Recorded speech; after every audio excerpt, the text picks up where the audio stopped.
जय जय शंकर हर हर शंकर जय जय शंकर हर हर शंकर जय जय शंकर हर हर शंकर जय जय शंकर மங்களாரம்பம். தெய்வத்தின் குரல் மூன்றாம் பாகம். பிள்ளையார் சுழி. வலம்புரி யானை வலம் புரிவோம். குட்டிக் கொள்வது, தோப்புக்கரணம் போடுவது, சிதறு தேங்காய் உடைப்பது, எருக்கும் அருகும் அர்ச்சனை பண்ணுவது, மோதகம் நிவேதிப்பது, இவையெல்லாம் பிள்ளையார் வழிபாட்டில் விசேஷமாய் இருக்கிறார் போலவே அவரை பலமுறை பிரதட்சணம் பண்ணுவதும் ஒரு விசேஷமாகும். பிள்ளையார் சுழி போடுகிற போதும் பிரதட்சண கிரமத்தில்தான் கொம்பை ஆரம்பிக்கிறோம். பிள்ளையாரை குறைந்தது 3 தடவை பிரதட்சணம் பண்ணுவது வழக்கம். 21 தடவை, 108 தடவை என்றெல்லாம் சுற்றி சுற்றி வருவார்கள். பார்வதி பரமேஸ்வரர்களை சர்வ பிரபஞ்சமாகவும் புரிந்து கொண்டு வலம் வந்து பலம் பெற்ற விக்னேஸ்வரரை நாமும் வலம் வந்தால் சகல பலனும் பெறலாம். அவருடைய தொப்பை வயிறே உருண்டையாக பிரபஞ்சம் மாதிரி தானே இருக்கிறது. அவரை வலம் வருவதே நமக்கு பலமும் ஆகும். தேக பலம், புத்தி பலம் எல்லாம். அவரே வலம்புரி விநாயகராகவும் இருக்கிறார். விக்னேஸ்வரர் மூர்த்தத்தில் ஏகப்பட்ட ரூப பேதங்கள் இருந்தாலும் பொதுவாக நாம் பார்க்கிற பிள்ளையார்கள் தும்பிக்கையை இடது பக்கமாக சுழித்துக் கொண்டிருப்பவையாகவே இருக்கும். அபூர்வமாக சில இடங்களில் வலது பக்கம் தும்பிக்கையை சுழித்துக் கொண்டிருப்பார். இவரைத்தான் வலம்புரி விநாயகர் என்பது.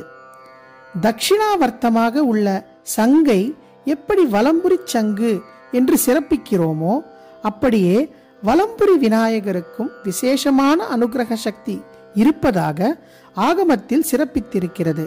இப்படி தும்பிக்கை வலமாக சுழித்திருக்கிற போதுதான் இது பிள்ளையாரே போடும் சுழி. தம்முடைய ஒரு அங்கத்தாலேயே போடுகிற சுழி. அவருடைய வாயின் வலது ஓரத்தில் ஆரம்பித்து கன்னம், மஸ்தகம் இவற்றை சுற்றி கொண்டு இடது பக்கம் தும்பிக்கை வழியாக இறங்கி அதன் சுழித்த முடிவுக்கு வந்தால் அந்த அவுட்லைன் கிரந்தாட்சர ஓம் மாதிரி இருக்கும். இடது பக்கம் தும்பிக்கையை சுழித்த பிள்ளையார் ரூபத்தில் இப்படி பிரணவஸ்வரூபம் கிடைக்காது. இது வலம்புரியின் விசேஷம். வலம்புரி விநாயக கஷேத்திரங்களில் கும்பகோணத்துக்கு கிட்டே இருக்கிற திருவலஞ்சுழி என்றே பெயர் பெற்ற ஸ்தலம் விசேஷமானது. அதனுடைய மகிமையை காட்ட ஒன்று சொல்கிறேன். மகாராஷ்டிராவில் கணபதி உபாசனை அதிகம். ஆரம்ப சுவாமியான பிள்ளையார், முடிவிலே வரும் சுவாமியான ஆஞ்சநேயர் ஆகிய இருவருக்கும் அங்கே ரொம்ப வழிபாடு நடக்கிறது.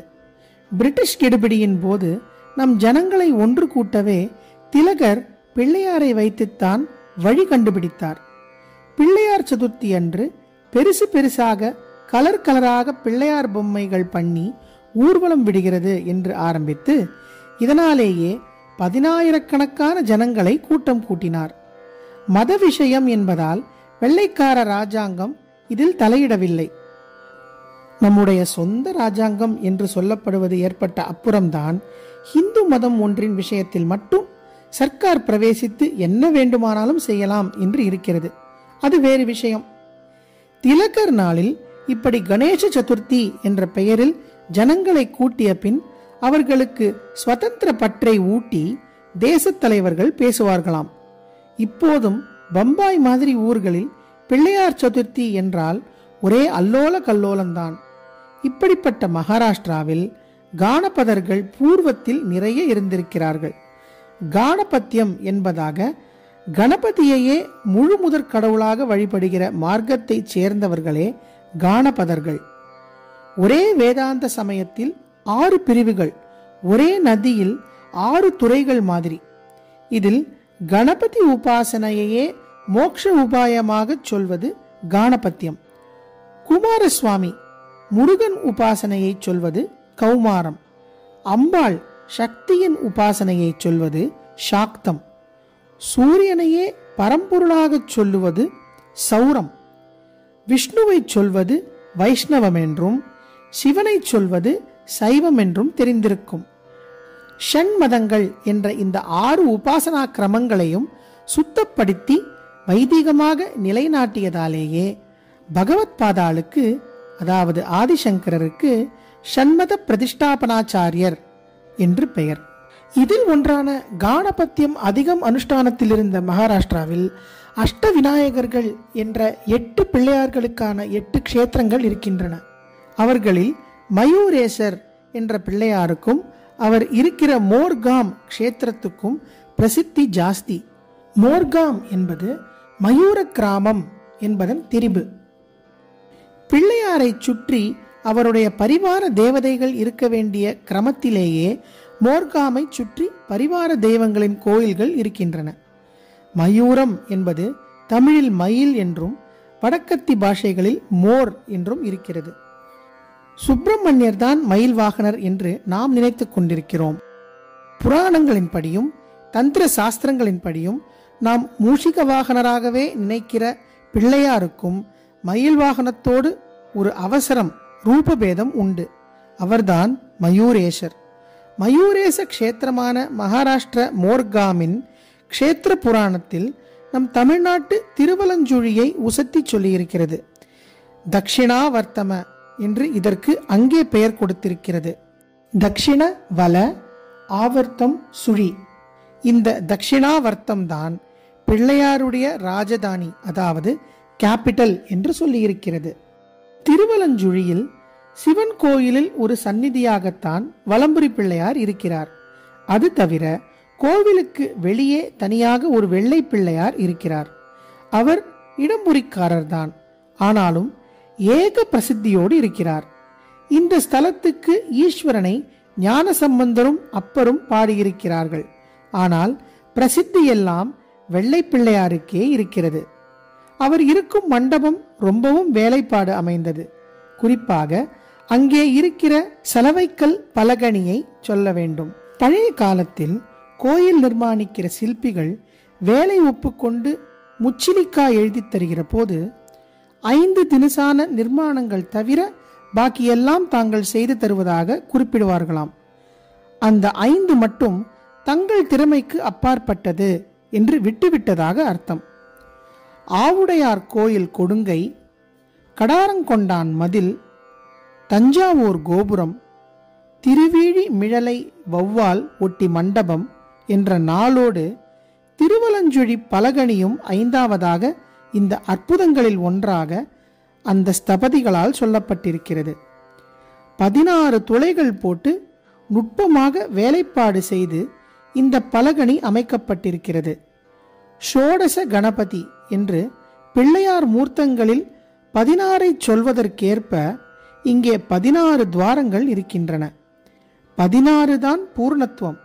ஷோடச கலாபூர்ணம் என்பது பூர்ணமான பிரணவஸ்வரூபமாக விளங்கும் இந்த வெள்ளை விநாயகரை தேவேந்திரன் பூஜை பண்ணியதால் தான் க்ஷீரசாகரத்தில் அமிர்தம் திரண்டு வந்ததாம். அந்த சாகரத்தின் பால் ஏட்டினாலேயே அவரை பண்ணியதால் தான் வெள்ளை வெளையர் என்று இருக்கிறார். வெண்மை நிறத்தை கொண்டே அவருக்கு ஸ்வேத விநாயகர் என்று பெயர். அவரை தொடாமலே பூஜை பண்ண வேண்டும். அங்கே பிரம்மோற்சவமே அவருக்குத்தான், ஈஸ்வரனுக்கு இல்லை. திருவலஞ்சுழியில் இன்னொரு விசேஷம். கோயிலுக்குள்ளே ஒரு விநாயகர் தும்பிக்கையை வலது பக்கம் சுழித்துக் கொண்டிருப்பது போலவே இங்கே காவேரியும் திரும்பி வலது பக்கமாக சுழித்து ஓடுகிறது. காவேரிக்கும் விக்னேஸ்வரருக்கும் கிட்டின சம்பந்தம் உண்டு. குடகு தேசத்தில் சஹ்ய பர்வதத்தில் அகஸ்தியர் கமண்டலுவுக்குள் பொத்தி பொத்தி வைத்துக் கொண்டிருந்த காவேரியை பிள்ளையார்தான் காக்காய் ரூபத்தில் வந்து கவிழ்த்துவிட்டு லோகோபகாரமான புண்ணிய நதியாக ஓட வைத்தார். நம் தமிழ்நாட்டின் உடம்பு உள்ளம் இரண்டையும் வளர்க்கிற காவேரியை கொடுத்தவர் என்பதற்காக பிள்ளையாரிடம் நாம் விசேஷமாக பக்தி செலுத்த கடமைப்பட்டிருக்கிறோம். குடகிலிருந்து கர்நாடக தேசத்தை தாண்டி தமிழ்நாட்டில் பாய்ந்த காவேரி கும்பகோணம் தாண்டினதும் ஒரு பிலத்துக்குள் மறைந்து விட்டாளாம். அப்போது ஹேரண்டர் என்ற மகரிஷி பரம கருணையோடு தம்மையே பலி கொடுத்து கொண்டாராம். உடனே காவேரி பிலத்துக்குள்ளே இருந்து பொங்கிக் கொண்டு வெளியிலே வந்து இந்த பிள்ளையார் க்ஷேத்திரத்தை பிரதட்சிணமாக வலப்பக்கம் சுழித்துக் கொண்டு மேலே ஓடினாளாம். தலைக்காவேரியில் கண்ணங்கரேல் என்று காக்காயாக வந்தவர் இங்கே வெள்ளை வெளையர் என்று காட்சி தருகிறார். பிரணவஸ்வரூப வக்ரதுண்டம் என்கிறபடி இங்கேயே இன்னொரு மூர்த்தி வலம்புரியாக இருக்க தீர்த்தமும் வலப்பக்கமாக ஓடுகிற பெருமை திருவலஞ்சுழிக்கு இருக்கிறது. வலம்புரி விநாயகரை அவர் இடம்புரியாக கோயில் கொண்டிருக்கிற இடங்களிலும் பிரணவஸ்வரூபி என்றே புரிந்து கொண்டு நாம் வலம் வந்து வணங்கி எல்லா நலமும் பெறுவோமாக. ஜெய ஜெய சங்கர, ஹரஹர சங்கர, மகாபெரிவா சரணம். जय जय शंकर हर हर शंकर, जय जय शंकर हर हर शंकर, जय जय शंकर.